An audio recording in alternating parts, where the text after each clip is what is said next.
Hello, I'm Dr. Kathleen Olive. Dramatic contrasts between light and shade, extremes of human emotion, violence and beauty, personal turmoil. When looking at works by Michelangelo Merisi da Caravaggio, the artist now known simply as Caravaggio, we can reach for many truisms. For the most part, they do always hold true, and that fascinating element of the artist's personal biography just adds another layer of interest. In this episode of A Closer Look, Dr. Nick Gordon and I investigate how the Uffizzi's Sacrifice of Isaac embodies that quintessence of Caravaggio's work, but also how it shows us overlooked aspects of his style, technique, and career. Hi, Nick. Hi, Kathleen. So, what are we going to look at today? Well, today we're going to be talking about Caravaggio's Sacrifice of Isaac, which is an oil painting on canvas from the early 1600s, which is today in the Uffizi in Florence. That's right, and it shows a pretty canonical scene from the Jewish Book of Law, from the Book of Genesis in the Christian tradition. And this is the moment in which Abraham, an elderly man who has been waiting a long time together with his elderly wife to have a child, finally has a child, Isaac, in almost miraculous circumstances, but is then some years later told by God to take his only son, whom he loves so much, up to the top of a mountain and to sacrifice him to God. Abraham, as a faithful man, does this despite his great love for his son, but at the crucial moment before he is willing to make a child sacrifice of Isaac, an angel appears and tells Abraham that his faith has been acknowledged and that instead he should sacrifice a ram. So in this work by Caravaggio, we see all of those necessary elements of the narrative kind of crunched together into a really dramatic foreground. So we see in the middle, on the slightly to the left, we see the somewhat confused older Abraham. We see an angel very dramatically arresting him from killing his own child and pointing to the willing sacrifice of the ram over in the right-hand bottom corner, and then very dramatically, very arrestingly, we see the response of the young boy, Isaac, in the centre right of the panel as well. And as the kind of way he's managed to draw these different parts of the story together into such a compressed space really adds to the sense of drama. Partly, I think, as well, what might be helping that sense of, I suppose, kind of being present in the moment is that raking light that comes from the top left down over the shoulder of the angel, right onto the bald pate of Abraham, and then down onto the shoulder of Isaac beneath. It kind of creates this wonderful kind of, I suppose, triangle of light between the angel and Abraham that are then kind of drawing us right down onto that shadow between the shoulder and the cheek, where the knife would have been if the angel hadn't yanked his hand away. It's really highlighted by the composition as well, isn't it? I mean, you've talked about that triangle of light, but that triangle is also formed by the kind of parallel arms of Abraham's left arm and the angel's right arm. And Abraham's left arm, I mean, Isaac is shown really as an extension of the flesh of his father here, where the father's hand ends, the son's body begins. And I mean, shoulders, I don't want to get distracted, but shoulders are so pivotal to Caravaggio's paintings. I mean, he quite literally uses them as a fulcrum, as a kind of a joint, as they are in our bodies as well. He always uses them in these interesting kind of very arresting, connective ways in the compositions as well. But that light that you've described, that raking light, I mean, that's a hallmark of Caravaggio's style as we understand it today, the so-called chiaroscuro, or heightened contrasts between light and shade. And that's surely something that the patron would have expected from Caravaggio on this occasion. Yes. So when we start thinking then about who the patron may be and what they might be expecting from Caravaggio, then I think we start seeing something maybe something else beginning to go on in this painting.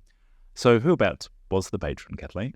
Well, for a long time, it wasn't quite known what circumstances this work had emerged from, and there were some different suggestions about when it might have been painted. There's a school of scholars who still wants to see this work perhaps completed around 1606, which is the year in which Caravaggio murders a man on a tennis ball court in Rome and has to flee the city of Rome. He heads south towards Naples, and for the first few weeks of his exile, because if he goes back to Rome, there's a bounty on his head placed by the Pope's secret police.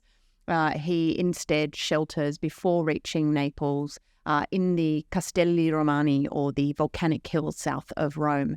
And he's sheltered there by the Colonna family. Branches of that family sponsor the career and the personal circumstances of Caravaggio over and over again in the course of his short life. So some people would like to see this work painted in 1606 because that landscape in the background, quite unusual for Caravaggio, and we can talk about that, but that landscape is thought to sometimes, by some scholars, to reflect the so-called Castelli Romani. But some years ago, documents were discovered that showed that Maffeo Barberini, a very high-ranking prelate in the church, had actually been paying Caravaggio installment payments in 1603 for a work on the sacrifice of Isaac. So this is now assumed to be that work. Caravaggio also did a portrait of the cardinal that survives as well. And so the usual year attached to this painting now is 1603 with a patron, Maffeo Barberini. And Barberini was such a part of kind of Caravaggio's world indirectly, because he's part of the same faction within the church as Francesco Maria del Monte, who is the leader of the French faction in Rome. So he's a cardinal, but he's a very, very able diplomat, and he is one of the great patrons of the arts in Rome, and is perhaps largely responsible for getting Caravaggio his very first public commission, which is in the church of San Luigi dei Francesi, which was the French church in Rome as well. So Caravaggio seems to have been put forward by his main patron to Barberini as kind of, well, this is the artist you want to have painting your portrait. This is the artist you want to commission work from. And that could, if Caravaggio hadn't murdered somebody on a tennis court, have led to a very, very successful career, because Maffeo Barberini would become Pope Urban VIII, who was one of the great patrons of Bernini, for example. He was one of the great, I suppose, people behind the completion of St. Peter's. He is becomes a very, very influential and long-living pope in a period where just prior to this, you had a succession of popes who didn't last very long. So he would have, if Caravaggio had not murdered somebody on a tennis court, he would have potentially have had a patron that would mean that he would have been doing these great works right around Rome, and not just the works we have of his surviving. I think one of the things that not just me, but I think a lot of the things that many of us find intriguing about Caravaggio is that his biography, his personal biography, can be so easily reconstructed through the archive now and through contemporary biographies that were written by, including some of his greatest rivals, wrote very detailed biographies of him and his work at the time. So we feel that we can get this very well-rounded sense of who he was, and frankly, who he was a really difficult and troubled person, and yet he manages to hold on to key relationships. He manages to hold on to that key professional relationship with Francesco del Monte. He manages to hold on to key personal relationships with members of the aristocratic Colonna family, which is really the only reason he makes it to the age that he makes it, because they sponsor him from his childhood up near Milan right through to his time of exile in Naples. And I think we also see in this painting not just some of those patronage relationships that he manages to hang on to, but also some of the personal ones. Again, something that people know about his work is that often the people you're looking at in a painting by Caravaggio are people he really knew. I mean, always you're looking at people he really knew, because Caravaggio worked only from life. So these are all real people who posed for him in kind of tableau in his studio. But because of the documentation of his life, we actually know who some of these people are. So the angel, the model for the angel at left, is an apprentice in Caravaggio's workshop who, after his life, would even be known as Cecco del Caravaggio. He took on his master and one-time lover's surname. The old gentleman of Abraham that we see in the center of this work, well, those of you who are familiar with the conversion of Saul and the death of Paul, two canvases by Caravaggio in the church of Santa Maria del Popolo, will recognize this as the old man who modeled for basically any patriarch that Caravaggio ever paints while he's in Rome. And then finally that screaming boy of Isaac on the rock there. And let's talk about the extraordinary psychology of this painting as well. But that boy people will recognize from a commission you've already mentioned, which is the martyrdom of St. Matthew in the church of San Luigi dei Francesi. You have a very dramatic boy fleeing out of the picture with this look of fear, but also kind of, get into it on his face. So that's that same model again. So what sort of relationships did he have with these models? Or were they professional models, or were they friends? Or in one case, the lover and the apprentice, but the others? Caravaggio, in terms of how I think that is part of the mystery of him. How did he maintain these relationships when he was such a difficult, violent, troubled, argumentative person? Clearly, he had great other personal characteristics that the archive doesn't tell us about, because he does maintain relationships with all of these people. So one attribution for Isaac, and this is debated, but one school likes to see Isaac here as the great friend of Caravaggio who sponsors him, really is helpful to him throughout his entire career, and even helps him get jobs in Sicily. He's a Sicilian painter, and he helps Caravaggio get jobs in Sicily right at the end of his career. So he has troubled relationships with lots of people. He is, at the time that this painting is being made, he's undergoing a trial for defamation for having made some pretty insulting comments about a fellow painter who will go on to write one of the most authoritative biographies of Caravaggio, which is a lovely irony. He runs very closely with the father of the artist Artemisia Gentileschi, that's Orazio Gentileschi. They come to blows. This is the year in which Caravaggio throws a dish of artichokes in a waiter's face because he insults one of his friends. He's someone who seems to be fiercely loyal to the people in his inner circle, but that doesn't stop those relationships being what we might call agonistic as well. So there's striving within those relationships too. For some reason, I'm reminded of the kind of gangs of youths in something like Romeo and Juliet. That sort of also with all kind of the I suppose the ribald humour as well running through it, and kind of that, which is interesting given that they're reasonably contemporary. Is there some moment, I wonder, going on here historically in Rome about this desire for, I suppose, a heightened desire for drama in the paintings? Why aren't we looking here at something that's more sedate, like something from, say, the 1560s or 1570s with softer palette and kind of the action being shown as if no one's flexing any muscles? So what might be going on, you reckon, in the early 1600s that we see this kind of desire to really dramatize things in new and novel ways?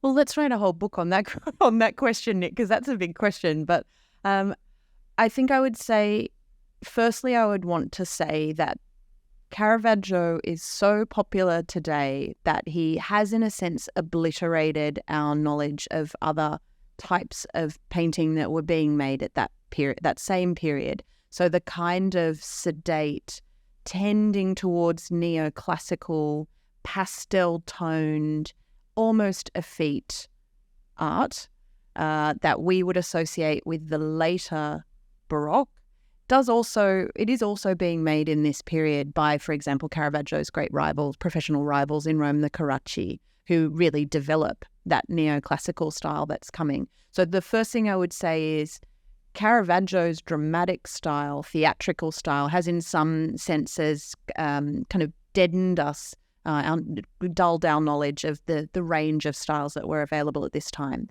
However, that theatrical style of Caravaggio's that we see here and in so many of his other works, I think you're right. I think it is actually responding to something about Rome in the 1600s, and that is that it's this city that's kind of had this population explosion over the last 100 years. It's a really, really chauvinist city. It's a city that runs on the basis of male power, whether that's in, the papacy, which is the government of the city at this time, or whether it's the baronial, constantly fighting aristocratic families that have been responsible for the governance of Rome historically since the fall of the Roman Empire. So I think that extraordinary chauvinism and masculinity that goes along with that, the violence, the fighting in the streets, the fact that, after clerics, the next two largest groups of employees in the city of Rome were innkeepers and prostitutes. I mean, that's, I think, part of this world of violence and male striving that we see reflected in the drama of Caravaggio's works. I think it does create a taste for a particular kind of style, as you've suggested.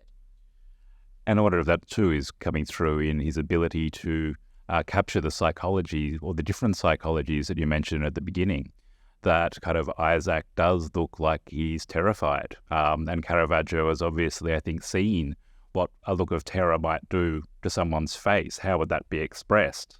Or do you compare that to kind of the face of the angel, which is kind of calm in face of adversity, as you would expect an angel to be, I suppose.